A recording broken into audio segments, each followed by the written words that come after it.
un petit peu avec les journalistes casqués qui sont en zone de guerre.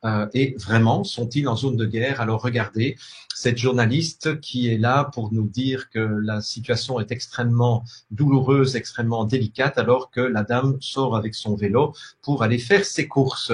Vous avez un autre journaliste ici qui nous dit aussi que la situation est extrêmement tendue et vous avez des touristes qui prennent des photos du paysage. Voilà encore une autre journaliste, toujours avec les mêmes gilets pare-balles, les mêmes casques, alors que vous avez des gens qui font la file pour entrer au cinéma.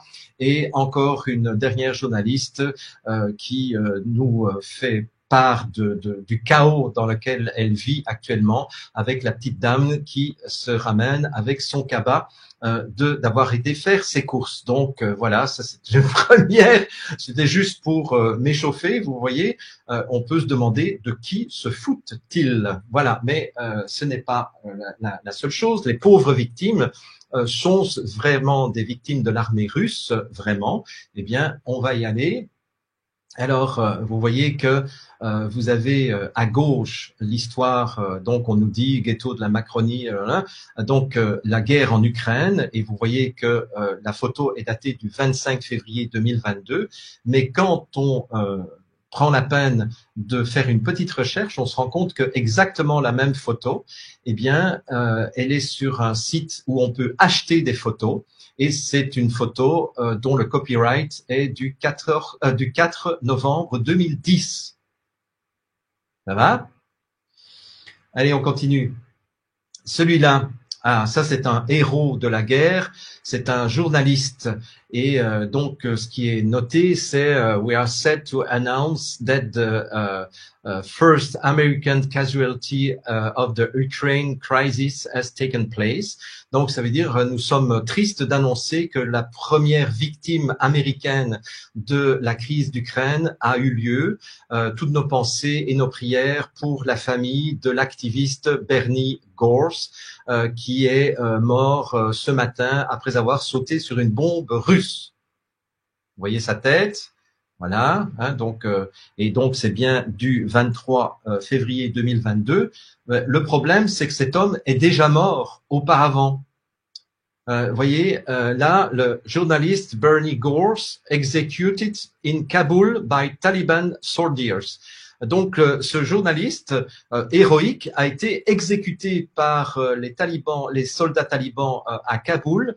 Et si on regarde de près la date, eh bien, c'est le 16 août 2021. Voilà. Alors, c'est intéressant quand même de voir la même image, le même nom. Et ce brave homme est mort déjà 2 fois pour couvrir 2 événements. Voilà. Alors, je m'arrête un instant. Si, après ça, vous avez encore envie de croire les médias un instant, juste un instant, je pense que vous devez être malade mental, schizophrène, autruche, ascendant, je ne sais pas quoi, mouton peut-être, mais attendez, on se fout de notre gueule là. Et vous n'avez pas encore vu le pire, parce que j'y vais en gradation dans cette présentation que je vous fais, mais c'est vraiment se foutre de la gueule des gens.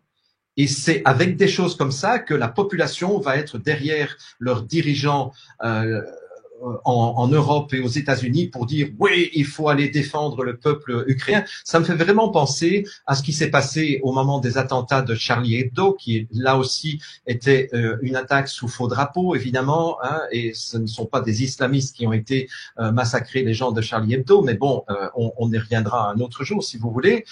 Et comme un seul homme, toute la population tout à coup était je suis Charlie, tout le monde brandissait le je suis Charlie, mais n'empêche que quand nous qui apportons des informations sourcées, on se fait descendre, eh bien les mêmes je suis Charlie sont en train d'applaudir le fait que nos comptes se font fermer. Voilà. Petite parenthèse fermée, mais je crois que c'est important de mettre les choses au point de temps en temps. Bien, alors on continue. Donc là, on voit des personnes éplorées qui pleurent à Kiev. C'est daté du 22 février 2022. Donc voilà, je fais un agrandissement pour que vous voyez bien. Le problème, c'est que cette même photo, eh bien, elle a un copyright de 2015 de Pierre Krom. Alors, comment ça illustre quelque chose qui s'est passé, soi-disant, le 22 février 2022, avec une photo dont le copyright est 2015? Vous en voulez encore? Bon, alors ici, ça, c'est des scènes de panique avec comme titre Helpless Ukrainian People. Donc le peuple ukrainien qui est sans défense, hein, qui est sans secours, hein, helpless, qui n'a pas d'aide, qui est sans aide. Bon, donc vous avez vu la photo des gens qui sont paniqués. Bon ben, alors accrochez-vous bien, asseyez-vous si vous n'êtes pas assis, parce que vous allez voir d'où est tirée cette photo.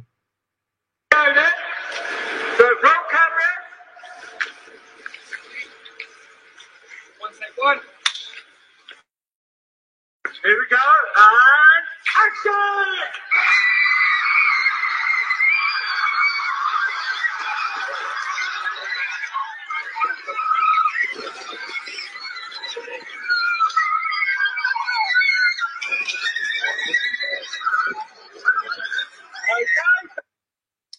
Alors ça s'appelle de la propagande de guerre. Vous voyez?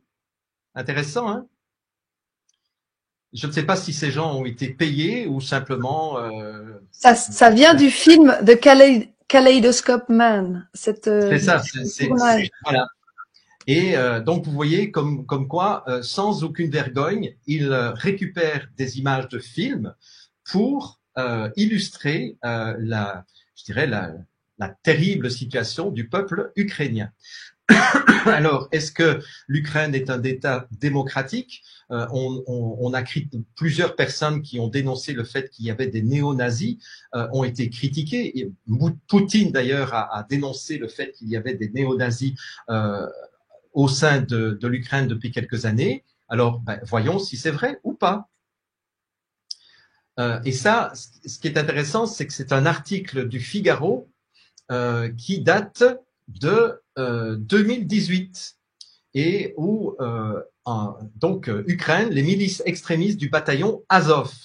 Et voici ce que le Figaro, qu'on ne peut pas qualifier de complotiste, disait en 2018, fondé dans l'ombre de l'ancien mouvement paramilitaire réputé pour ses codes esthétiques néo-nazis, les milices Droujini dispersées dans toute l'Ukraine grandissent. Des groupuscules qui témoignent d'un regain de la fibre ultranationaliste au cœur d'un pays fatigué par 4 ans de conflit. C'était en 2018. Je rappelle que depuis 2014, il y a eu des opérations ourdies par la CIA pour déstabiliser le régime et pour mettre des hommes de leur bord à la tête de l'Ukraine. Voilà.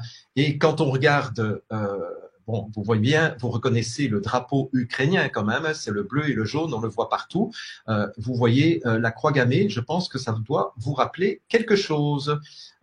Voilà, c'est le bataillon Azov. Vous avez quelques images de ces gens extrêmement sympathiques et on se demande vraiment pourquoi Poutine veut les terrasser.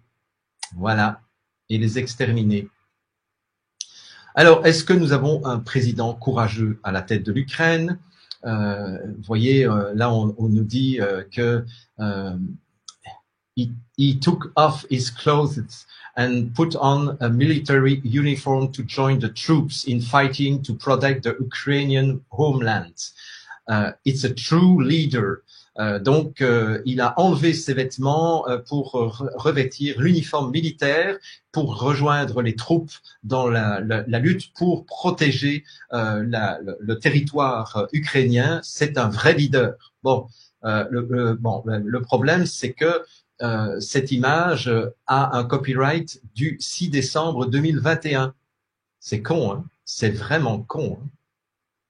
Et en fait, c'est une image qui date de même plus tôt que cela, puisque vous voyez que ça, en fait, c'est lorsqu'il a visité un certain nombre d'installations militaires le 4 septembre 2021. Mais on vous remet exactement les mêmes photos datant soi-disant du 24 février 2022. Vous en avez la preuve ici. Vous voyez? Allez, On continue?